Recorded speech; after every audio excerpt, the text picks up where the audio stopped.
जानती हूँ आपका दुख बड़ा है। उस्मान को अपनी औलाद की तरह प्यार करते थे। आज मैंने अपना एक और बेटा खो दिया खातून।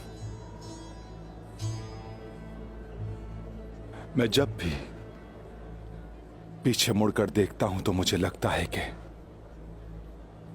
इन सब का जिम्मेदार मैं ही हूं।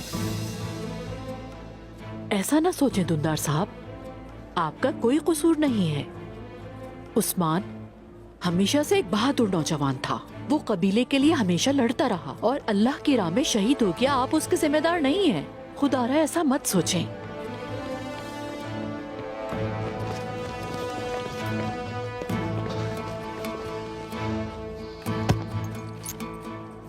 बहादुर, खैरियत तो है? इतने परेशान क्यों हो? तुम्हारे चेहरे का रंग क्यों उड़ा हुआ है? उस्मान हाँ, मरा नहीं है। उसने सूफिया और हमारे साथ एक खेल खेला और कला फतह कर लिया।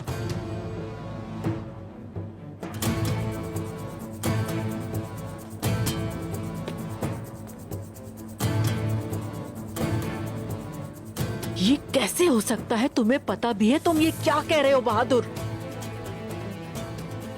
जब हम उसकी कब्र पर आंसू बहा रहे थे तो उस्मान, गुंदूस और बामसी साहब चुपके से कला फतह करने चले गए। उसने अपने सिपाहियों के साथ यह फतह हासिल कर ली। वक्त बदलते देर नहीं लगती। हम सब की आंखों में धूल झोंक गया वो कल का बच्चा उस्मान। आप जिसके लिए रो रहे थे, यह है उसकी गद्दारी। हत्ता के कले की फतह को भी उसने आपसे छुपाया।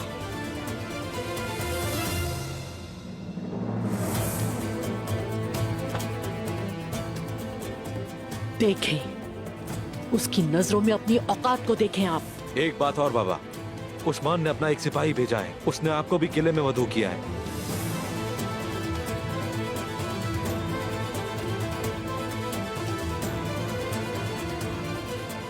अब वो अपनी इस फतह का दिखावा कर रहा है।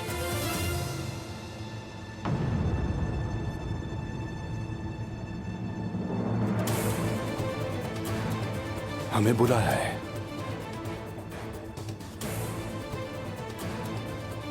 उसकी दावत को कबूल करना चाहिए। हम जाएंगे।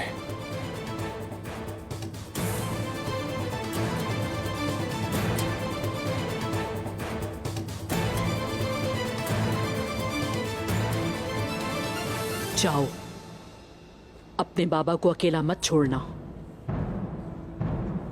बहादुर, जान लो ये कि गद्दारी किसे कहते हैं।